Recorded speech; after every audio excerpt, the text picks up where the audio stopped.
भक्तों, ओम नमः शिवाय, श्री शिवाय नमस्तुभ्यम, जय श्री महाकाल। जी हाँ भक्तों, क्या आपके भी घर में कोई ऐसा सदस्य है या आपके घर में भी कोई ऐसा व्यक्ति है जिसका विवाह नहीं हो पा रहा? आप लोग बहुत ज़्यादा परेशान हो उसके विवाह के लिए कि आखिरकार इसका जो विवाह है वो हो क्यों नहीं पा रहा। आपने बहुत ज़्यादा प्रयास कर लिया, बहुत ज़्यादा कोशिश कर ली उसके विवाह को करवाने के लिए, लेकिन फिर भी उसका जो विवाह है वो होने का नाम ही नहीं ले रहा।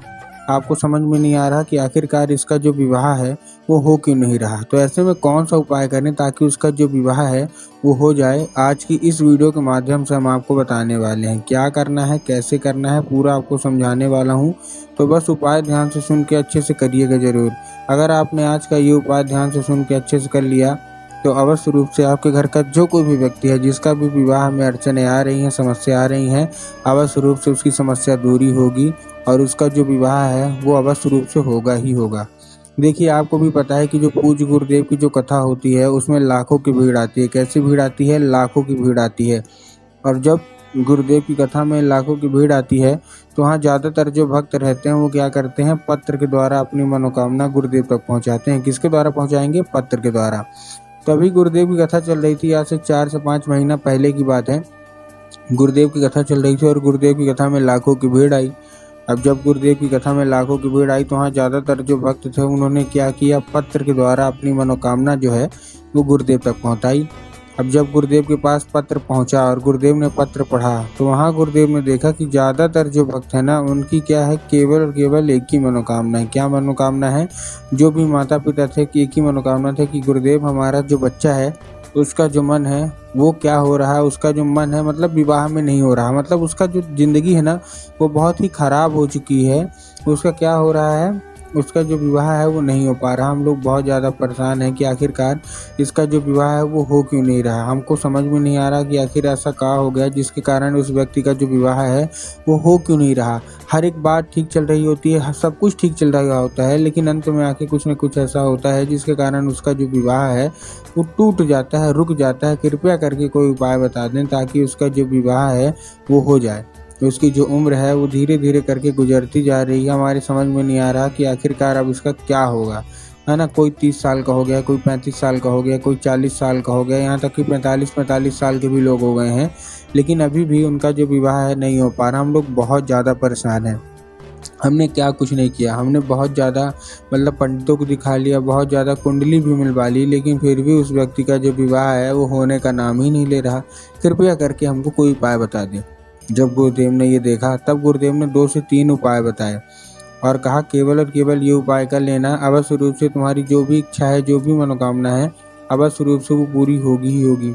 अब जब गुरुदेव ने उपाय बताया तो लोगों ने जा जाके इस उपाय को घर में करना शुरू कर दिया। अब जैसे ही लोगों ने जा जाके इस उपाय को घर में करना शुरू कर दिया, वही लोग गुरुदेव की कथा में मात्र 1 से 1.5 महीने के बाद वापस आए।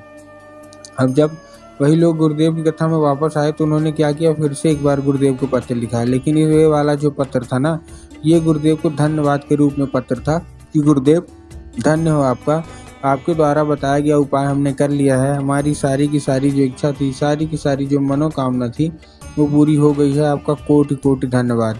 तो देखिए, जो लोग भी मेरी आवाज़ सुन रहे हैं ना, अगर आपको भी जानना है कि आखिर ऐसा कौन सा उपाय है जिसको करने मात्र से व्यक्ति की सारी इच्छा, सारी की सारी मनोकामना जो होती है ना वो पूरी हो जाती है और व्यक्ति का जो भी विवाह नहीं हो पा रहा होता है अवश्य रूप से वो विवाह पक्का हो जाता है। तो चलिए हम बताते हैं आपको आज के इस वीडियो के माध्यम से कि आपको करना क्या है। तो बस उपाय ध्यान से सुन के अच्छे से करिएगा ज़रूर।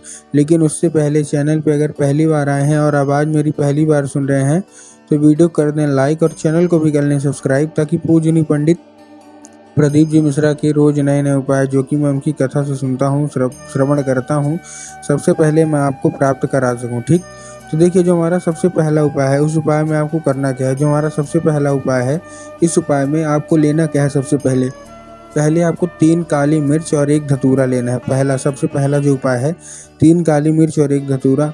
अब देखिए, काली मिर्च और काली तिल में ना बहुत सारे लोग कंफ्यूज भी होते हैं। काली मिर्च लेना है, काली तिल लेना है। तब गुरुदेव ने बताया कि आपको क्या लेना है, आपको लेना है काली मिर्च। ठीक, ले लिया। काली मिर्च लेने के बाद आपको करना क्या है, आपको 1 धतूरा ले लेना है। धतूरा भी ले लिया।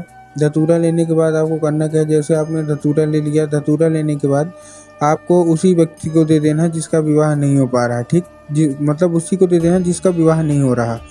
दे दिया उसको, देने के बाद उसको भेज देना है कहाँ, सीधा सीधा शिव मंदिर। अब जैसे ही आप उसको शिव मंदिर भेजेंगे, शिव मंदिर भेजने के बाद आपको करना क्या है, जैसे आपने उसको शिव मंदिर भेजा, शिव मंदिर भेजने के बाद उसको बोलना है कि दक्षिण दिशा में खड़ा हो जाए और उत्तर की ओर अपना चेहरा कर ले। अब देखिए दक्षिण और उत्तर में भी बहुत सारे लोग कंफ्यूज होते हैं कि दक्षिण क्या है उत्तर क्या है, हमको थोड़ा साफ साफ बताइए। तब गुरुदेव ने बताया है कि आप जिस भी शिव मंदिर जा रहे हैं उस शिव मंदिर का जिधर साइड जलाधारी होगा आपको अपना चेहरा उधर साइड करके खड़े हो जाना है, ठीक। खड़े हो गए, खड़े होने के बाद आपको एक नाम लेके, कौन सा, महादेव का बहुत ही सुंदर सा नाम है श्रम्भेश्वर महादेव।